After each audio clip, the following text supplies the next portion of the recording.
प्रधानमंत्री नरेंद्र मोदी एक बार फिर से देश के प्रधानमंत्री बनेंगे। 9 जून को नई सरकार का शपथ ग्रहण हो सकता है, लेकिन शपथ ग्रहण से पहले ही सहयोगियों की डिमांड ने मुश्किलें खड़ी कर दी है। क्या मोदी 3.0 सरकार भी उतनी ताकतवर फैसले ले पाएगी जैसा मोदी के पहले और दूसरे कार्यकाल में देखने को मिला था? ये स्पेशल रिपोर्ट देखिए। अग्निवीर योजना को लेकर के मतदाताओं के एक हिस्से में नाराजगी रही है। हमारी पार्टी चाहती है कि विस्तार से उन कमियों खामियों को दूर किया जाए। कोशिश है कि 3-4 मंत्रालय, 4 से 5 मंत्रालय हमारी जो है और एक अच्छे मंत्रालय हो इस बार। शपथ हुई नहीं, डिमांड आने लगी है। कोई सहयोगी बता रहा है इतने मंत्री पद चाहिए, कोई बता रहा है फला स्कीम में ये खामी है, फला स्कीम में ये खामी है। कोई अपने राज्य को स्पेशल स्टेटस दिलाना चाहता है। एक सीट जीतने वाली पार्टी के नेता भी अपने सांसद को मंत्री बनवाना चाहते हैं। शर्तों की लिस्ट लंबी है, लेकिन इस बार ऐसी ही शर्तों के साथ एनडीए सरकार चलनी है। एनडीए 3.0 में जिस पार्टी की जितनी ताकत है, उस पार्टी की बार्गेनिंग पावर भी उतनी ही ज्यादा है और पाला बदलने की कला में जो जितना माहिर है, उसकी आवाज ध्यान भी उतना ज्यादा खींचती है। 12 सीटों वाले नीतीश कुमार दिल्ली में ही जमे हैं। सबसे पहले उनकी पार्टी की डिमांड और राय सुन लेते हैं। कोई प्री कंडीशन नहीं है, अनकंडीशनल सपोर्ट है, लेकिन बिहार को विशेष राज्य का दर्जा दिया जाए, ये हमारे दिल और दिमाग में है। बंटवारे के बाद बिहार की जो दुर्गति हुई है, जो पलायन हुआ है, जो बेरोजगारी है, जब तक उसको बिहार को विशेष राज्य का दर्जा नहीं होगा, ये असमानता दूर नहीं होगी। इसके अलावा 12 सीटों वाली जेडीयू को 5 मंत्रालय भी चाहिए और मंत्रालय अच्छे भी होने चाहिए। ये बयान सुनकर तो समझना मुश्किल है, समर्थन बगैर शर्त है या फिर लेकिन के साथ कंडीशन अप्लाइड है। चलिए बिहार से आंध्र प्रदेश की तरफ चलते हैं। यहाँ से एनडीए के सहयोगियों की सीटों की संख्या ज्यादा है तो आवाज का दम भी ज्यादा है। अब तक टीडीपी की तरफ से कैबिनेट में सीटों की संख्या को लेकर तो कोई बयान नहीं आया, लेकिन सूत्रों के हवाले से जो खबर मिली है उसके मुताबिक टीडीपी 5-6 बड़े मंत्रालय, स्पीकर का पद और आंध्र प्रदेश को स्पेशल राज्य का दर्जा दिलाना चाहती है। ये दर्जा आंध्र को क्यों चाहिए, ये भी समझ लीजिए। 2014 में आंध्र प्रदेश से तेलंगाना अलग हुआ। हैदराबाद शहर तेलंगाना का हिस्सा बना। राजस्व को होने वाले नुकसान को आधार बनाकर आंध्र प्रदेश के लिए स्पेशल कैटेगरी स्टेटस की मांग की गई। यूपीए सरकार ने आंध्र प्रदेश को एससीएस देने का वादा भी किया था। उस सरकार के बदलने के बाद नरेंद्र मोदी की एनडीए सरकार से भी चंद्रबाबू नायडू ने स्पेशल स्टेटस मांगा। नायडू के बाद 2019 से 2024 तक मुख्यमंत्री रहे जगन मोहन रेड्डी ने भी स्पेशल दर्जे की मांग की। अब चंद्रबाबू नायडू फिर से आंध्र के मुख्यमंत्री बनेंगे और उनकी मांग को ठुकराना आसान भी नहीं होगा। वैसे ये भी सच्चाई है, स्पेशल राज्य के दर्जे वाले सिस्टम को खत्म कर दिया गया है, लेकिन दबाव बढ़ा तो एनडीए सरकार को रास्ता निकालना होगा। अब तो विपक्षी दलों ने भी आग में घी डालना शुरू कर दिया है।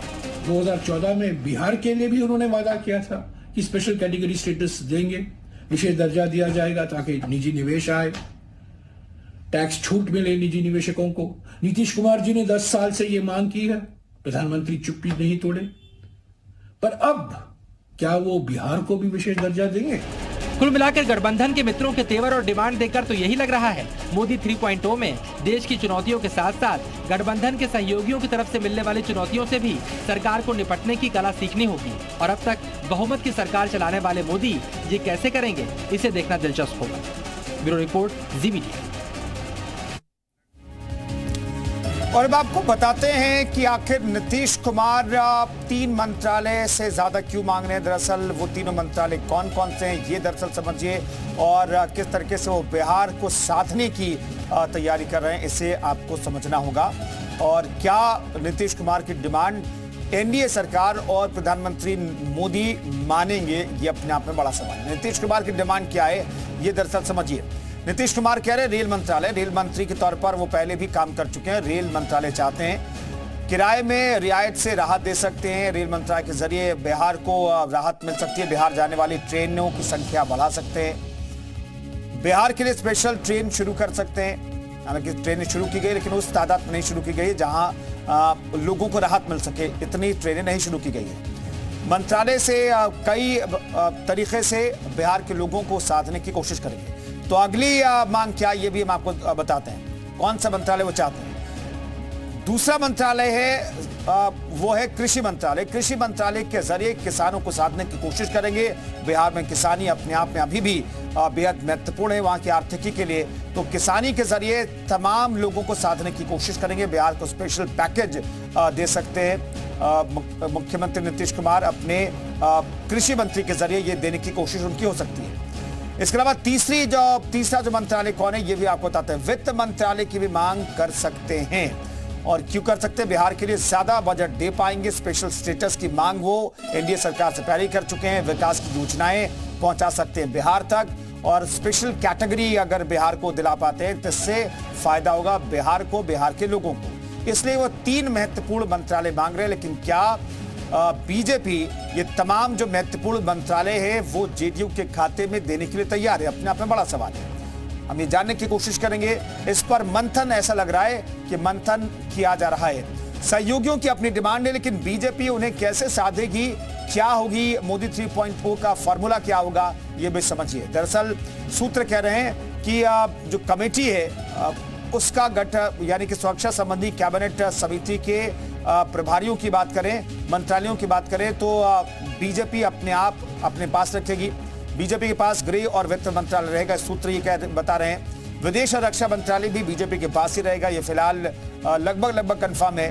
इसके अलावा सहयोगियों को साथ लेकर आगे बढ़ने की मंशा जो है सरकार के, लेकिन वाकई में इस मंशा में रोड़े दोनों सहयोगी तो नहीं अटकाएंगे। अन्य बड़े मंत्रालयों में सहयोगियों को हिस्सा बीजेपी दे सकती है। राजनाथ को पोर्टफोलियो बंटवारे की जिम्मेदारी दरअसल दी गई है। ये फिलहाल जानकारी वो तय करेंगे किसे कौन सा पोर्टफोलियो दिया जाए। इस पर हालांकि फाइनल मोहर प्रधानमंत्री नरेंद्र मोदी लगाएंगे। तो जो महत्वपूर्ण है मंत्रालय वो तो बीजेपी अपने पास रखेगी, लेकिन बाकी जो कमतर महत्वपूर्ण मंत्रालय हैं वो सहयोगों को देने का फैसला बीजेपी कर सकती है। और राजनाथ सिंह को यह जिम्मेदारी दी गई है, पोर्टफोलियो बंटवारे की जिम्मेदारी। इन सब बीच प्रधानमंत्री नरेंद्र मोदी के आवास पर पिछले कई घंटों से मीटिंग भी चल रही है।